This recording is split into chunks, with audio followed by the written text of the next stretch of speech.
Hello दोस्तों, मैं Aryan Shukla, business adviser and founder online business workshop. मित्रों, आज काफ़ी दिनों के बाद में आपके सामने हम उपस्थित हैं। आज हम बात करना चाहेंगे नॉलेज, करेक्टर, हैबिट और प्रैक्टिस। इन 4 चीज़ों पर हम बात करना चाहेंगे। अर्थात एक सेंटेंस हम कहना चाहेंगे कि character is the important than knowledge. अर्थात ये जो 4 चीज़ें हैं, इनको किस क्रम से रखना चाहिए, इनका महत्व क्या है, इनका महत्व क्या है, यह तुलनात्मक रूप से इनका कब, क्यों, कैसे और कितना महत्व है। अर्थात यदि नॉलेज नहीं है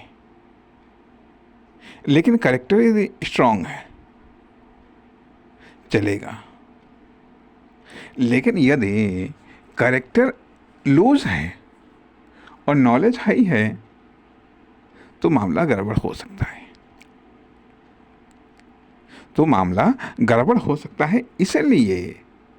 इसलिए कि नॉलेज लूज हो, नॉलेज कम हो लेकिन करेक्टर स्ट्रांग हो, चलेगा, काम करेगा, लाइफ में भी, बिजनेस में भी और किसी भी परिस्थिति में भी।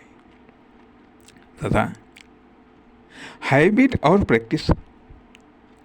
हैबिट अर्थात हमारी आदतें वह प्रैक्टिस है जो ऑटोमेटिक तरीके से होती रहती हैं,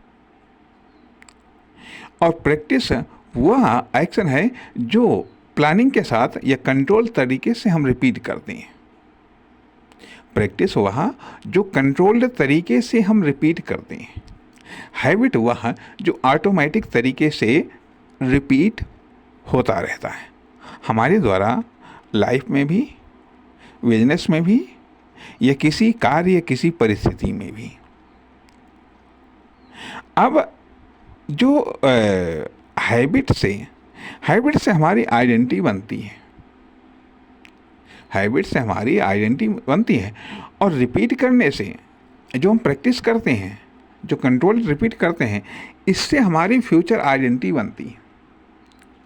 यदि हम कंट्रोल्ड प्रैक्टिस नहीं करते हैं तो हमारी फ्यूचर आइडेंटिटी नहीं बनेगी,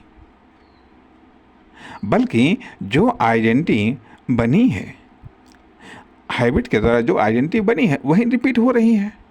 और कोई भी यदि आज इम्पोर्टेंट हमारी आइडेंटिटी है तो समय के साथ आइडेंटिटी पर भी ग्रोथ और लॉस नियम लागू होता है।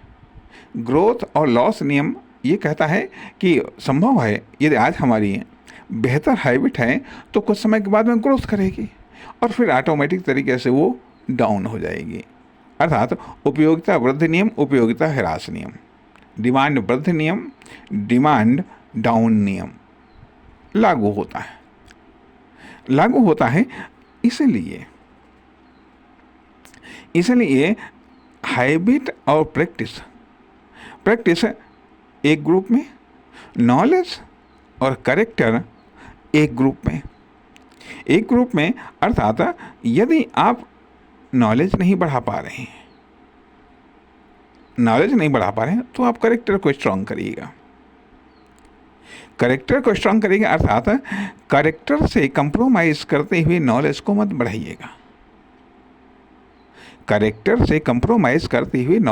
बढ़ाइएगा। क्योंकि नॉलेज इम्पोर्टेंट है, लेकिन यदि नॉलेज की वीकनेस को दूर कर सकता है करेक्टर का स्ट्रांगनेस, और करेक्टर के साथ ही साथ करेक्टर, हैबिट और प्रैक्टिस ये एक साथ मूवमेंट करती हैं।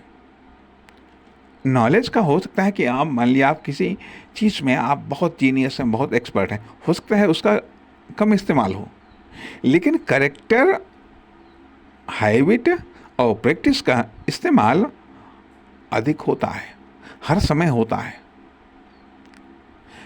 होता है, क्योंकि इन सब चीज़ों से एक एक्सपीरियंस जनरेट होता है, एक बिलीव जनरेट होता है, एक कॉन्फिडेंस जनरेट होता है। इसलिए यदि फ्यूचर में अपनी आइडेंटिटी को बनाना है या डेवलप करना है तो प्रैक्टिस पर गौर कीजिएगा। क्या आप प्रैक्टिस कर रहे हैं? और यदि वर्तमान की आइडेंटिटी को सुधारना है तो हैबिट पर गौर करिएगा। और यदि मान लिया नॉलेज को दिखाने का, नॉलेज को प्रदर्शित करने का यदि अवसर नहीं मिल रहे हैं तो फिर कैरेक्टर का